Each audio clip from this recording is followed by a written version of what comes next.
Sa linya na po natin ang spokesperson ng DOH, ASEC Albert Domingo. Good morning po, ASEC. Good morning, DJ Chacha and Manong Ted. Magandang umaga sa lahat na nakikinig at nanonood. Good morning po. Diretso tayo agad dito sa naging inspeksyon ni DOH Secretary Ted Herbosa. Diyan nga po sa Concepcion 2, Marikina. Tinatawag niyang manananggal yung isang super health center diyan. Ano po ba nangyari? O ano po ba talaga ang nangyari? Bakit po ba completed ang nakalagay pero ang nakatayo pa lang puro parang mga sinasabi kasi nung taga Marikina LGU, Phase 1 completed, yun lang daw po talaga ang naging parte nun. Ano po ba ang kwento dito? Opo, actually DJ, babalik tayo medyo konteksto. Pag tinignan natin sa saligang batas natin, ang lahat ng mga bayarin dapat nakikita yan sa General Appropriations Act. In fact, babasahin ko yung eksakto sa Tagalog, sa Section 29 ng Article 6 nakalagay, hindi dapat magbayad ng salapi mula sa kabangyaman maliban kung ito ay ayon sa laang guguling isinagawa sa pamamagitan ng batas. So, babalik tayo sa General Appropriations Act. Sa General Appropriations Act, ang makikita natin doon, yung entry para sa Concepcion Super Health Center ay nasa halagang 10 million para sa infrastructure at 2 million para sa equipment. Total of 12 million. Ito ay naka-align doon sa mga pag-aaral ng DOH.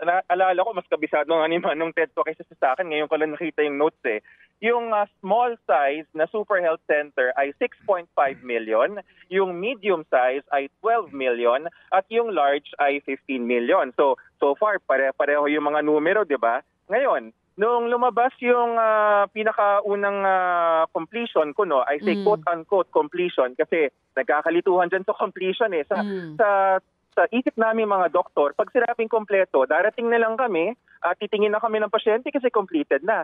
Abay, meron palang mga termino na phases, completed phase 1. At ang phase 1 dito ay yung nakita nga na mga bakal, yung mga steel rebars, yung pundasyon. Tapos nung tinanong namin, magkano yung pundasyon? Umabot na siya ng 21.5 or 21 million. Malayo doon sa nakalagay sa General Appropriations Act na 12 million na dapat kumpleto na medium-sized super health center. Okay. Kasi ang original budget daw po dyan, para nga dyan sinasabi, 11.5 million lang, naging 21.5 million. Informed po ba ang DOH sa naging pagbabago sa plano?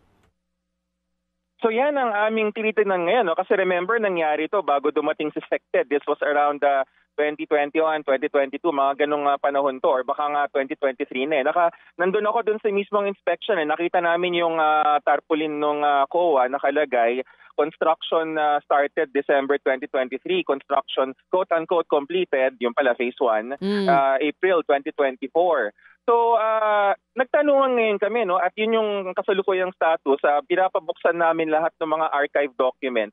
Nasaan ba ito? At so far, yung aming nakikita, may mga requests for modification dun sa original plan. So malinaw talaga na yung plano talaga ay para sa medium health center na nasa halagang 12 million.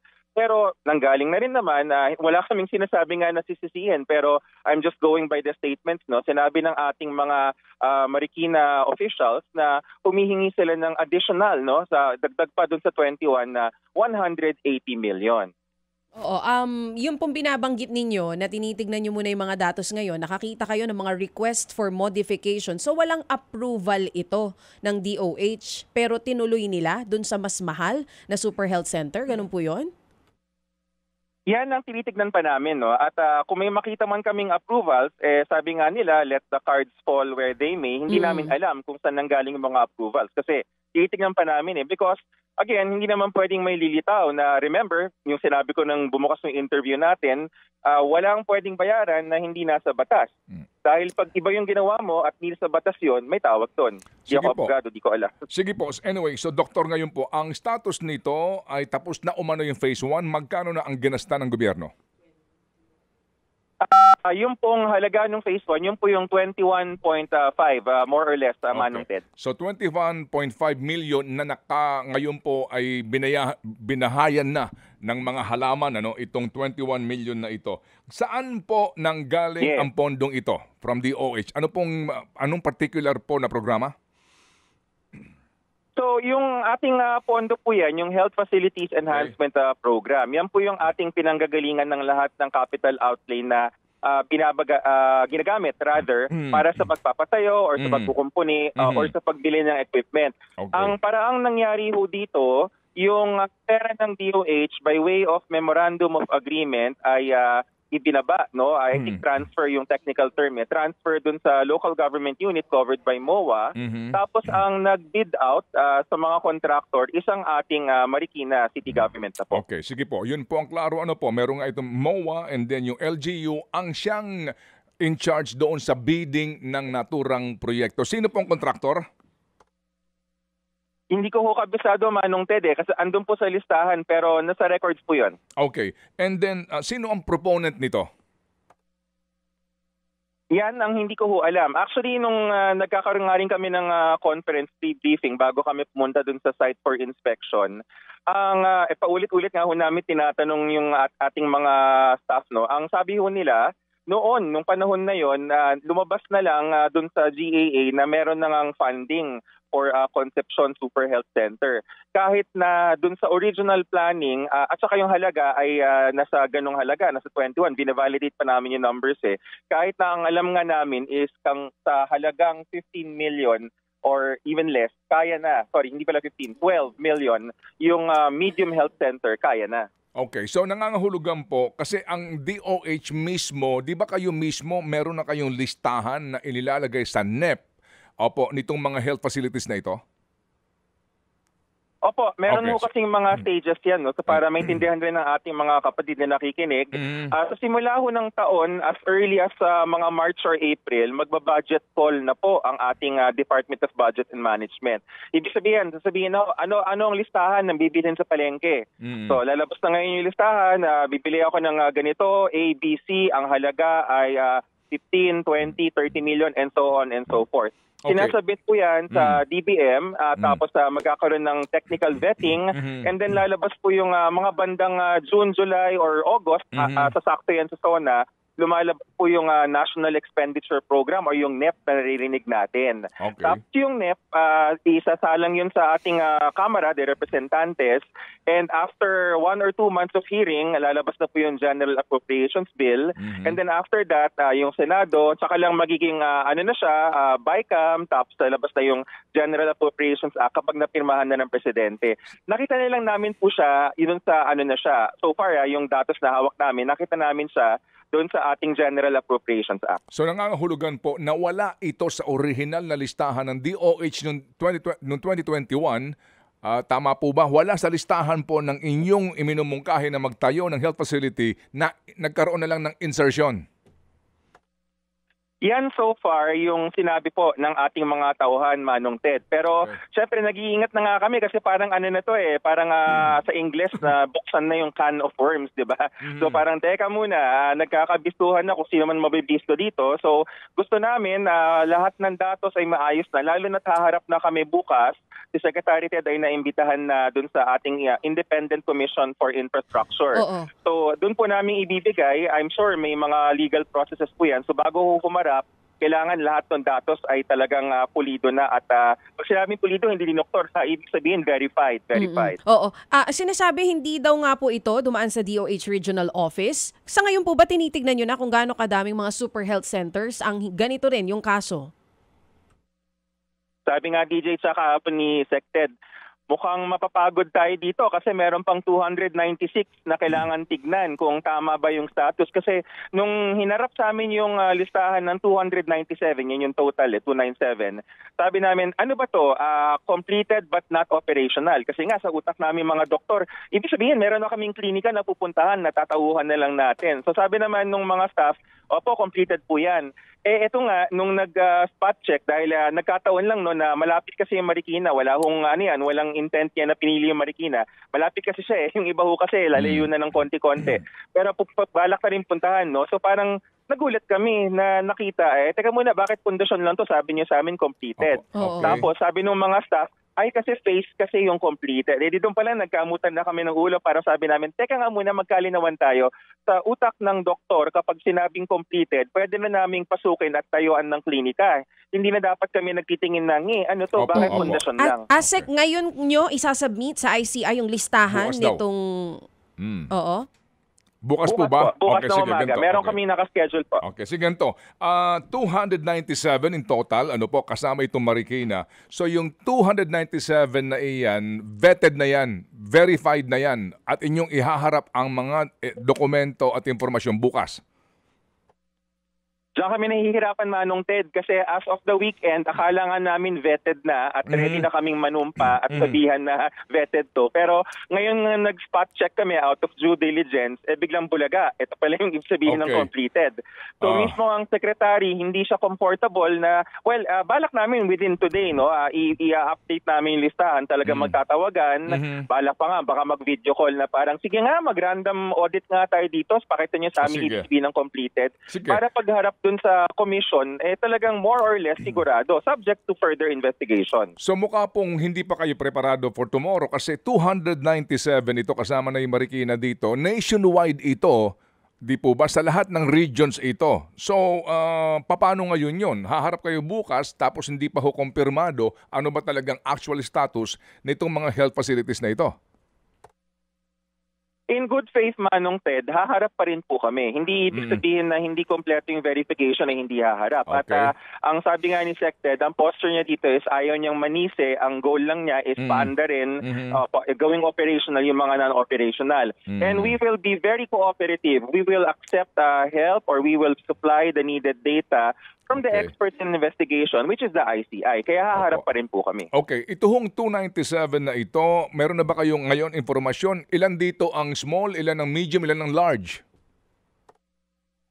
Ang hirap, Manong Ted, dahil dito nga sa kaso ng Concepcion 2 sa Super Health Center sa Marikina, kung tutuusin, on paper ay medium siya. So siguro kaya nating gawin na magka-classify kami. Sabihin nila natin as legislated on paper. Pero in actuality, yun yung subject to verification kasi nung nakita nga namin kahapon, at least dun sa naratibo, mukhang maliit na hospital yung ginagawa 4 floors plus roof deck, no? So sabi namin, teka muna, mukhang hindi na yata Super Health Center to, mukhang infirmary na yata to Okay, sige po. So, kung ang inyo pong paraan sa DOH ay MOA with LGU, bukas po pagharap ninyo, ilan na ang inyong hawak na mga dokumento ng MOA na ito at kung sino ang kanilang mga pinagbigyan po ng kontrata o winning contractors? Wala pa rin. Yung eksaktong numero, Manong Ted, nagbabago-bago. Pero I'm pretty sure meron kong mga sample. Actually, pinakuha ni Sec Ted yan. Mga sample ng mga MOA through the years. Simula noong 2021 na hanggang sa kasalukuyan. Kasi nga, nakakita namin na hindi naman kaagad lumabas sa special provision ng General Appropriations Act yung practice na cut-off na 5 million. So, pati yan parang sabi namin, masalimuot talaga itong nakita natin. Kasi in good faith, inassume lang umaandar, biglang ang dami palang detalye. Oo, ASEC, kahit hindi lahat, dun sa mga nasisilip nyo na contractors dito sa 297 Super Health Centers, meron ba kasama dun sa inilabas sa top 15 contractors ni Pangulong Bongbong? Magandang tanong yan, DJ siya. Isa yan sa mga talagang random na namin, parang tignan namin listahan. Meron bang familiar dito dun sa top 15 flood control contractors? So far, wala. Pero again, kaya maingat rin ako sa pananalita ko, hindi ko maitaga Sige. sa bato dahil kailangan pang i-verify. Okay, sige. So, will you make it public ang inyo pong paghaharap nito pong mga informasyon sa ICI bukas? Pagkatapos nyo maibigay, will you make it public? Subject to of course, the policy, whatever the prevailing policy of the ICI is, haharap po kami doon. Pero minarapat na nga rin po namin na itong sa Marikina ay isang sample. Kumbaga, to make it transparent, kasi sabi nga namin, we have to abide by the investigative process of the ICI. Okay, sige po. Sir, pahabol lang po ito, no? Kasi nga meron yata kayo importante mga meeting pa. Ito pong nakapanayam namin kahapon si Speaker Bo GD, no? Yun daw MAIF, Medical Assistance to Indigent and Financially Incapacitated Patients Program, no? Sabi niya, ibinibigay sa DOH yan, yung pondong yan. Walang kinalaman ang mga congressman dyan, mga politiko. Hindi na kinakailangan pa ng referral letter, no? O guarantee letter from the politician. Totoo ba yon? Opo, ang execution po, yun yung ibig sabihin yun, yung budget execution talaga binibigay sa DOH. Kaya nga po Manong Ted, tuwing sinasabi, di ba nagtataka ho kami at ako na rin mismo yung nagsasalita officially na parang bakit sinasabi ng congressman na hindi namin binabayaran yung kanilang mga guarantee letter? Sa batas nga ho, bawal ang guarantee letter, ang implementing agency po is the Department of Health.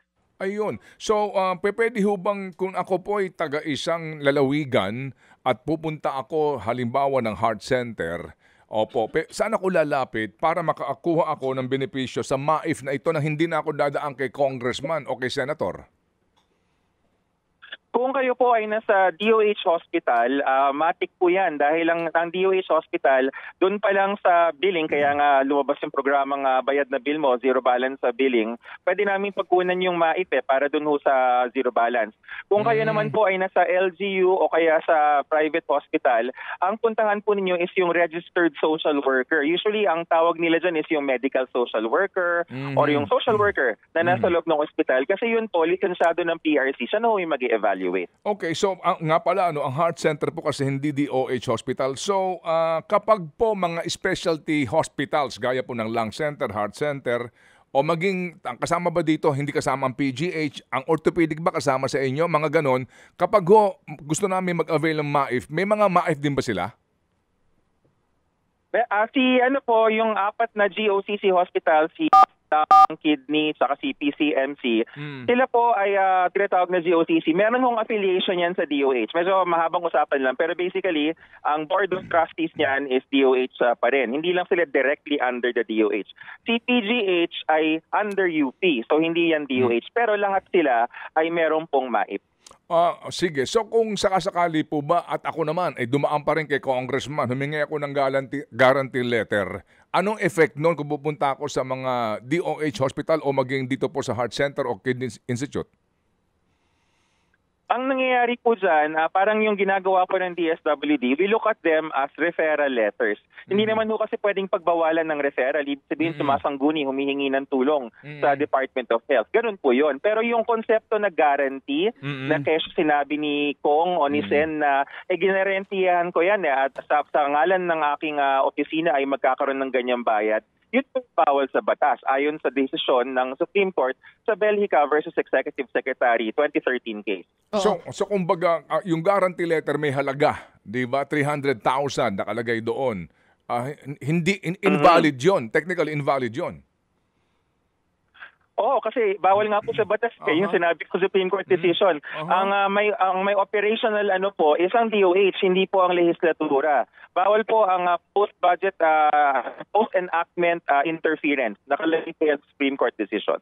Okay, pero meron pong mga senador o congressman na naglalaan ng kanilang alokasyon, no, na pondo sa mga ospital ng gobyerno, di ba? Opo, yan po yan yung practice na kami po ay humihingi rin ng tulong at na kami nga po ay nagagalak na si Speaker Boji D. Ganon din yung perspective niya. Nung nakamiting namin siya kasama sa Secretary Ted, sabi niya hindi yan dapat pinapakailaman ng legislators. So in that sense, kami may kumpiyansa ngayon na hindi talaga dapat taga-guarantee letter. Hindi, yung sistema ng bawat isang kongresista, kasi meron silang alokasyon sa mga DPWH and DOH. Ito yung kalakaran Naglalagay sila ng pondo sa particular na ospital. Pag sila nag-refer ng constituent nila, sila naggumagawa nitong guarantee letter at doon binabawas yun sa pondong inilagay doon ng mambabatas. Nangyayari ba yon? Naririnig rin po namin yan, yung mga ganyang usapin Manong Ted, pero at least in so far as the DOH is concerned, hindi ho namin dapat ini-execute yan. At kung merong mang ganyan nangyayari ay isang subject matter of investigation nila yan. Kasi malinaw ang batas, malinaw ang polisiya, ang MAIF ay isang line item na kasama sa budget once enacted for implementation na ng executive agency without legislator interference. Oo, ASEC, siguro dapat i-check natin maigi kung napapatupad yan on the ground, no? Kasi ang sumbong talaga ng mga tao, hindi Guarantee nila letter ka magamit muna. yung Hindi. MAIF without the guarantee Oo. letter. Last na lang po. Sige. Last time kausap po namin yung grupong Social Watch PH. Ang sinasabi din nila, hindi raw malinaw kung sino ang nakakatanggap talaga o saan napupunta yung pondo ng MAIF. Meron po ba tayong clear list simula nung nag-start to kung sino-sino ang nabigyan? Kasi may study na ginawa na sinasabi, yung mas may pera pa daw ang nabibigyan nito o yung mga close daw sa congressman o senador. Kaya pong tukuyin kasi ano po yan may accountability yan may liquidation yan. So alam ko po na merong actually I have personally seen yung mga disbursements ng MAIF dahil dumadaan rin po yung mga higher amounts sa Office of the Secretary. Nakikita namin yan. At mahigpit kami. Kailangan naka-attach yung medical abstract. Kailangan totoong tao yan. So meron po yung listahan. Baka ang ibig sabihin lang ng Social Watch is hindi siya readily accessible na parang database. Ang difficulty ho kasi dyan, personal information para gumawa ka ng analysis tungkol dun sa mayaman ba o mahirap, kailangan mo tukuyin kung sino. And maybe we can discuss with them ano yung pwedeng ibigay, ano yung medyo mahihirapan tayo because of data privacy. Okay, sige po. So, ASEC, tatawag kami ulit dito po sa inyong report sa ICI na ito. Kung ito po pwede pong isa publiko para lang ho sa transparency na yan po naman po ang sigaw ngayon ng bayan. Opo. Yes, Manong Ted. As promised to you, actually, yung pong BHS, hindi ko talaga nakalimutan yung assignment mo sa akin. BHS, tsaka yung mga dental vans. Yes, ma'am. So kasama yan sa mga inuungkat namin so far. Yes, sir. Yes, sir. Opo, salamat po na marami at kami po nagagalak nga na lagi pong available ang tagapagsalita po ng DOH para po sa totoo at tamang informasyon. Salamat po, ASEC. You're welcome and magandang umaga, DJ sa Manong Ted. Good morning. Thank you. Mga kapatid, brothers and sisters, saan ka pa? Dito na tayo sa totoo. Dito na tayo sa True FM. Mga kapatid, mag-subscribe and follow po kayo sa social media accounts ng True Network PH. Yan po kami. Hanapin nyo lang True Network PH, Facebook, Instagram, YouTube, TikTok, and podcast. Mapa Apple or Spotify man yan, mahahanap nyo kami. Lahat ng mga napapanood at napapakinggan nyo po sa programa, nasa social media accounts namin yan. So, paano mga kapatid? See you sa social media!